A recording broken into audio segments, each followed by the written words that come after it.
বটবৃক্ষের ছায়াটা আমার আর পাওয়া হয় না। পড়ছি রোদের প্রখর আধায়। ছায়াহীন বাবাকে ছাড়া আজ কতগুলি বছর। জীবনের তরে একবার হারিয়ে ফেললে বাবা কি জিনিসটা মর্মে মর্মে উপলব্ধি করা যায়।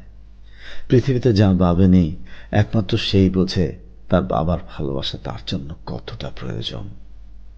মাঝিবিহীন নৌকা যেমন এলোমেলো ভেসে বেড়ায়, তেমনি বাবা ছাড়াও নিজের জীবনকে সামনে এগিয়ে নেওয়া অনেক দুরূহ মনে হয়।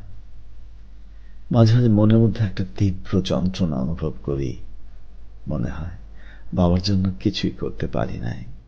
যখন সবকিছু একটু গুছিয়ে এনেছিলাম, তখনই বাবা চলে গেলেন না ফেরার দেশে, একদম চিরতরে একা করে দিয়ে। বাবার ছায়া আরো কটা বছর কাটাতে পারলাম না, ভাবতেই আনমনা হয়ে যায়। বাবা কতদিন, কতবার দেখি না তোমার। আমি তো সব গুছিয়ে এনেছিলাম বাবা। হঠাৎ করে খুবই অর্থহীন লাগে সবকিছু। কি করছি, কেন করছি, কার জন্য করছি, কে দেখবে এত সব।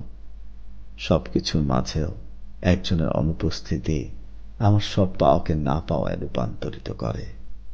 সব পাওয়ার মাঝেও একটা দুঃখের ভারে আমি যেন নুয়ে পড়ি, বাকরুদ্ধ হই। বাবার বসার চেয়ারটার দিকে শূন্য দৃষ্টিতে তাকিয়ে থাকি। এত সাদাসিধে একজন মানুষ, সীমিত কিছু চাও পাওয়াই তো তার ছিল। কেন এত তাড়াতাড়ি চলে গেলেন? অবুঝ মন প্রবোধ মানতে চায় না। মাঝে মাঝে মনে হয় বাবা এখনো বেঁচে আছেন। ওই তো গাড়ি থেকে নামছেন, হন হন করে হেঁটে আসছেন। কলিং বেলের শব্দে চমকে উঠি, কিন্তু না, বাবা আর আসেন না। ভালো থাকুক পৃথিবীর সকল বাবা মা। রব্বির হামহুমা কামা রাব্বায়ানি সগীরা। রব্বির হামহুমা কামা রাব্বায়ানি সগীরা।